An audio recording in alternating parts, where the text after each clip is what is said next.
give Gene and Jude's a 9.6. Eddie, that's basically like a Michelin star. Yeah, it deserves a Michelin star, 100%. Those guys back there, they do a good job. They're working hard back there. They're working hard back there. They got the same T-shirt on for 3 days. Who knows? But it's not about that. It's not about the glitz and the glam. It's about putting together a good hot dog. And they do a great job. Turn the shirt inside out and no one knows. You don't have to do laundry. Exactly. Yeah, you're good to go. Yeah, put a sports jersey over it. You're fine. What could take it to a 10? I would say a little more consistency. Sometimes the snap at Gene and Jude's is a little inconsistent with the time when you go before, so I would say that. A little more consistency. Okay. Nothing about the fries? Sometimes the fries could be a little, I don't want to say use slimy as the word, but sometimes you got to let them sit for a little bit, like let the oil dry and become a little more crispy, if that makes sense. So I didn't know what you were going to say to answer that question, and I wanted to have my answer in writing because I agree that Gene and Jude's is basically the best of the best. It doesn't get much better. For sure. But I do just have one criticism. Okay. And that's...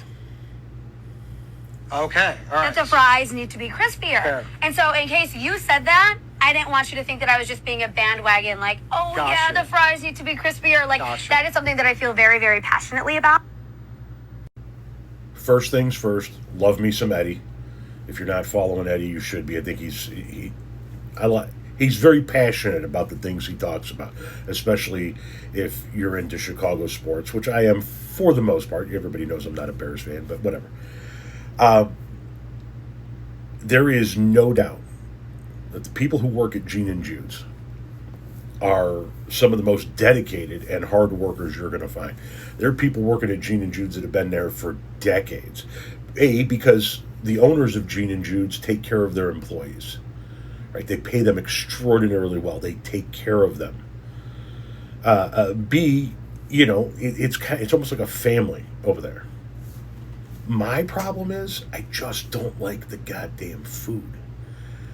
The hot dogs are, in my opinion, as the kids today would say, mid at best. I really have never liked the French fries at all.